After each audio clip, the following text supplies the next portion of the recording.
Hi, good day. This is another episode in Rod's Views where you get um, direct, uncontaminated, thoughtful, and thought provoking views around current affairs as it's afflicting our country. So don't forget to join the YouTube channel or to subscribe to it. The more of you subscribe to it, I think the better. So today I want to continue to talk about post 2024 elections and where to next for South Africa. And I want to talk specifically around forming the cabinet um, and getting the GNU on the line. There's a lot of stuff that happened overnight. And the one major thing is the latest polemic about the DA. I call it the DA's opening gambit in the negotiations around cabinet positions. Um, and it once again shows how tactically and strategically prepared the DA seem to be. They are going hard at it. Maybe I think unstrategically, that puts people's backs up. But that's to be expected, though, from them, and especially with Helen Zille in the lead. This episode also once again revealed how bereft I think the ANC is of tactical nows to exert maximum benefit from that GNU statement of intent that it signed, and some of us would argue that they hastily signed. And this just confirms to me that me and others, but me in particular, I think David Makura is a lightweight to lead this negotiation with the DA. And I think the ANC made a mistake, missed a beat when they put their technical team together, because I think that ANC political negotiating team needed a kick-ass technical team advising them behind the scenes. And it cannot just be that existing so-called technical team that the ANC currently has, because that consists of a bunch of politicians. So with the greatest respect, that technical team consists of politicians, as I said, who are not technically skilled people like what they would require in this instance. I think lawyers, researchers, administrators, negotiators, scientists, political scientists, etc., etc. So they don't have that. So the DA is seemingly running rings around the ANC. And I think they are using the agreement signed by both parties for their own benefit. They're stretching that agreement for maximum benefit. So I think there are lots of think tanks, and as people call them, white monopoly capital, people who are linked to various institutions. They are advising the DA and are influencing things behind the scenes for the DA. And the DA is also not revealed who is their technical team advising and doing the actual work for them behind the scenes. And that's how it should be. You keep that close to your chest. So all that work is being done behind the scenes by their technical team in the background with no fanfare. And then at the opportune time, the politicians like Helen Zille and, as I call him, Moonshot John Steenhuisen, they merely strategically, they leak their documents to some friends of theirs in the media and all over the show. And then they speak publicly around matters to move things along at the right time, strategically. So the best that the ANC can do to retort to that is they issue meaningless and reactive press statements, or they try and get, as they've been doing now, the 1 or 2 seater parties to join the GNU, and then they make a big deal out of it. So one don't get a sense that there is an appreciation that the ANC is no longer an outright majority party. The ANC needs to understand that. And you also don't get a sense that it is trying to extract the best deal in the context of that GNU statement of intent that it had initially signed. It's still falling all over the show around that. So this state of affairs, as people see how the DA is running rings around the ANC, it's ruffling up the feathers, as I call it, so-called progressives, or those who support or used to support the ANC, because they get peeved off at seeing how the ANC is getting outmaneuvered in front of their eyes.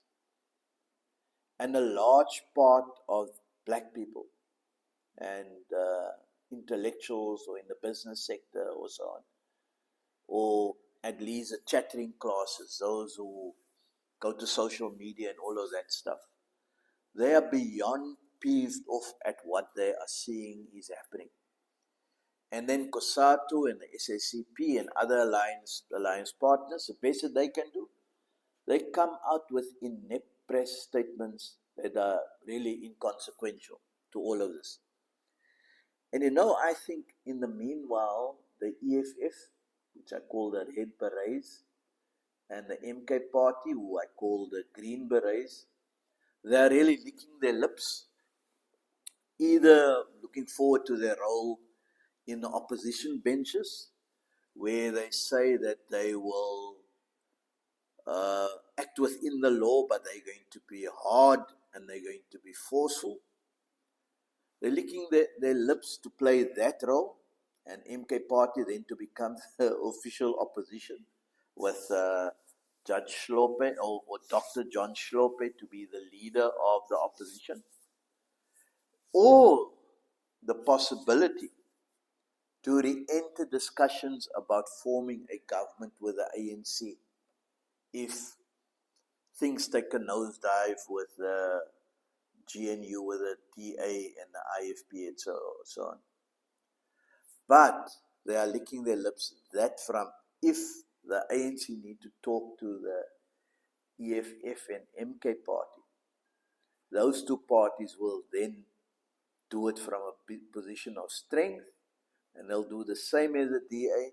They will extract maximum benefit and value from the ANC. So I'm sure we should have expected this. I'm sorry to say that we actually should have expected this, because the current lot of the ANC leadership, in my humble estimation, they lack tactical nous and wisdom of those that came before them, people from the 60s up till the mid-90s, mid to late 90s, who were wise people. They could handle these things. So I'm concerned and I'm worried that the ANC will stuff this negotiation and this pulling this GNU together, will stuff it up. And I'm not sure where is President Cyril Ramaphosa's headspace in all of this. Does he have the backbone to see this thing through? So my advice to them is they better have a regroup and beef up their team, especially their technical team. And I chuckled the other day yesterday when I told someone this. I said, the DA put their stuff in writing to keep a paper trail, while the ANC or the other so-called black parties have press conferences or they issue press statements. So the DA keeps a proper paper trail and they prepare. However, I'm concerned. I think the positions are hardening and the fair level of distrust is creeping in, especially between the ANC and the DA and some of the smaller parties within the DA. So I think they would need another approach to get over the line, especially if they want the current GNU to work, and a cabinet appointed that are acceptable to everyone. So if they rush this is not going to end well for South Africa. And remember what I said, about the amorphous markets uh, will step in again. So my considered view is that all of them, they must take their time, and they should consider getting credible outsiders to facilitate the final architecture that is acceptable to all of them and all of us. So if the parties, especially the DA and the ANC, try to do this themselves and rush it, I think it's going to blow up. So I think they should get outside facilitators to assist, and it can be done without taking away the president's constitutional prerogative to appoint the cabinet. But I think he needs a credible team, outsiders, to assist in that regard. Then I want to talk a bit about the DA's opening gambit around the civil service, which I read in that letter. And I want to be crystal clear. I'm very concerned the position that they're holding there. I vehemently disagree with a clear politicization of the civil service. The DA was not so long ago against cadre deployment. It was a strong plank of their election campaign. Now they are the people, in essence, and loudly calling for DA ministers to interview DGs who must head up their departments and senior officials in their departments, and that the current incumbents must be shown the door. Remember, these departments don't belong to them. It's departments that must service all South Africans, not just DA people. So I think a huge mistake will be made if, besides dividing the cabinet along party political lines, they also divvy the staff working in a department, especially the senior staff, along party political lines.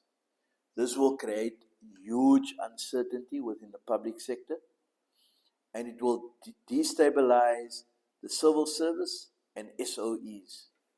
And it's going to be difficult to put all of that together again. I think this period provides an opportunity to professionalize the public service and get the best people to be employed, irrespective of what party is in charge. So get the best people employed. Here's the opportunity. We should grab it with all our arms and all of our legs. And the public service must be transformed to get the best wanting to go and work there, and provide security of tenure to ensure that we have stability and we get the best out of them. Some of us argued in the past, maybe South Africa should emulate the British and the Botswana administrative systems. Some of us were sent there 92, 93 to go and see how those things operate, where the DGs are titled permanent secretaries. And that is to ensure entrench a security of employment and have a Chinese wall between the civil service and the political arm of government. So the tenure of such individuals must not be linked to that of the political life or dependent on who the minister is or from which party he or she should come. So if the minister come and go, the public servant should stay, as is happening now, and they must get on with their work. So as I say, let's see how this latest episode in this movie is playing out in South Africa. But we must, however, not remain bystanders. We need to push back and remind them, as I consistently say, to put the interests of South Africans first, and they must, whatever they do, that must be the overriding factor in all of this. So don't forget, take out your popcorn, because The movie is taking different dimensions on a daily basis, but it's to be expected.